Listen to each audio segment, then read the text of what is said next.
What's going on, everybody? Today we're going to be checking out a new piece of tech that we had the honor of receiving from FIFINE, an audio gear manufacturer that's been around for about a decade. They've been producing microphones, XLR interfaces, boom arms, and all kinds of other things that you can use in studio applications or broadcast. I've been using it for about 3 months now, and I would say this thing is pretty freaking solid. We have the FIFINE AM8 dynamic microphone, which has the capabilities of being used as a USB microphone and an XLR microphone, or you can even use them simultaneously.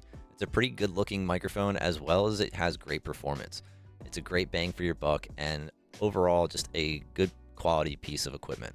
I think this would be a great investment for people that are starting out with streaming, as well as even advanced users that are kind of switching from USB microphones to XLR interfaces. I personally have been using the Shure SM7B prior to receiving the sample, and I would say this is actually comparable to it, even with it being a fraction of the price tag. So let's go ahead and crack open this puppy and see what it's all about. All right, so let's go ahead and take a look at the box. This fancy purple box with the XLR USB on the front, showing you the RGB, the gain control, and the polar pattern on the sides. Very limited, very straightforward. The back gives you the box features, as well as what it includes in there, the manufacturer information. Then you also have some more sound quality buttons and monitoring toggle stuff, just to give you a quick glimpse of what it's capable of. And let's go ahead and crack it open.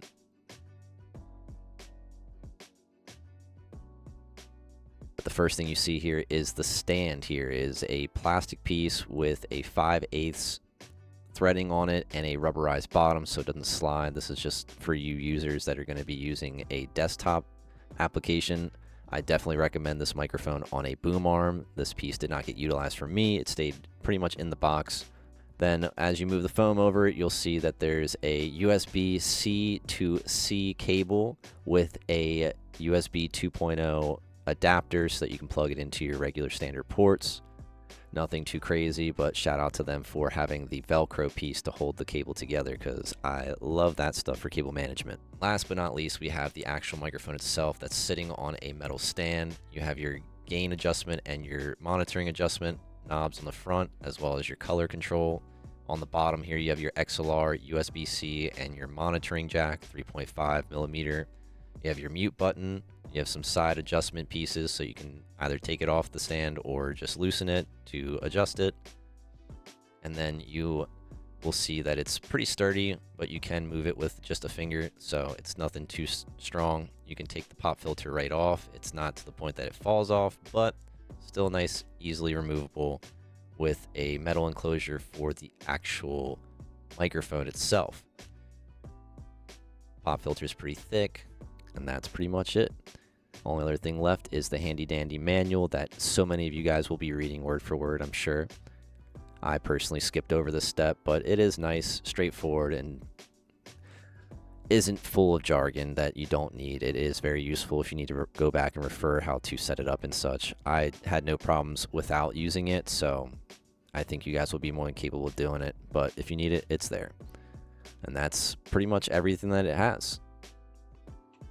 So as you can see, it's a pretty minimal box. It doesn't have a whole bunch of components in it. Very easy, straightforward to set up and get running, but at least you get to see it unboxed.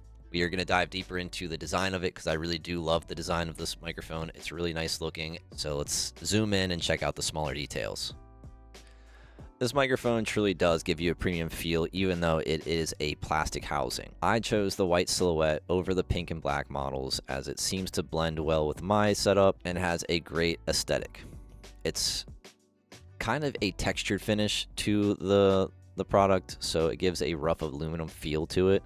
I had to reach out to FIFINE myself just to verify what the material housing was, because it did kind of feel light like aluminum, but it definitely is confirmed to be plastic with a premium paint finish. The touch buttons are sleek. I love the look. However, they are extremely sensitive, so it is very often I find myself changing the colors by accident when adjusting the position. The dials are nothing special, a bit flimsy, but are only used on the USB mode. So for those of you that are going to be using XLR, they're not going to have any purpose for you. So if you have an interface or anything, these dials serve no purpose. The noise canceling pop filter is thick and holds well on the mic, yet is easily removable. So if you are a mic abuser and need to replace your pop filters frequently, you can get replacements online for under $10. The XLR, USB, and 3.5mm jack on the bottom are easily accessible and great to run your cables through a boom arm channel if you have it set up on a boom arm like myself, or if you have it on your desk, it easily routes towards the back end of your desk. I would say that the plastic screws that are paired with the metal stand are a little bit cheap, but they do hold it tight enough so that you can adjust it while you're chatting with chat and whatnot. But overall, really good aesthetic to it.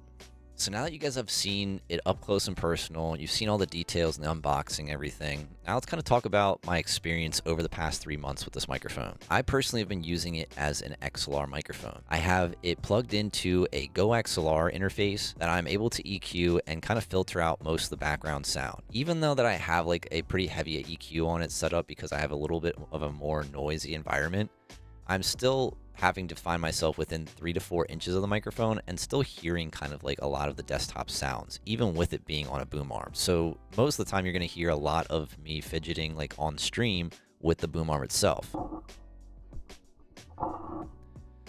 And as well as like hitting my desk and clicking on things. The performance for this has been pretty premium. Something that I just was able to plug in and apply most of the settings that I had with my Shure SM7B straight to this one. I didn't have to use any sort of like cloud lifter, anything to add gain to it. It worked straight off the bat. With it being only a price point of $50 to $60 versus like a $300 to $400 studio microphone, I would say it's really hard to pinpoint any flaws to this thing. Although it's not perfect, but I think for that price, it's well worth it. And come on, man, who doesn't find this thing to be somewhat aesthetically pleasing? I would say that this is going to be more of an ideal of an XLR microphone as it is USB, but it is more than capable of being either or. Throughout the duration of this entire video, I've been recording in both XLR and USB simultaneously through OBS. I even have a way of splitting the audio so that we can switch between the tracks. So if you haven't noticed, down in the corner of this video, there is an XLR indicator and a USB indicator to let you know which channel we are projecting the sound through. We switched between the two just to kind of show that there's not a huge difference. But for those that didn't notice and just want to hear a back-to-back comparison, let's go ahead and demonstrate that. This is me speaking with XLR. This is me speaking with USB. Can you tell a big difference between the two? Because I sure as hell can't. But overall, I would say this microphone is a great one for those of you that are looking to get into podcasting, streaming, broadcasting in general, or content creation even. And even those that are looking to get a microphone for work in conference calls or just something to use with hanging out with friends in Discord. This is a pretty reliable piece.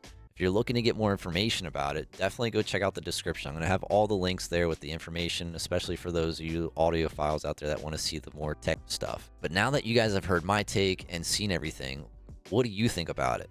Is this something that you could see with your setup or something that you might recommend to a friend? Let me know down in the comments below. And if you're looking to see more content like this, I do tech tips and tricks and stuff for streaming and content creation, so make sure to hit that subscribe button so that you can get notified when we have content being released and potentially going live on this platform. And if you haven't already, make sure to tap into our Discord community where we keep everybody up to date with all the whereabouts and things that are happening amongst the community. But until next time, I'll catch you guys on the flip side.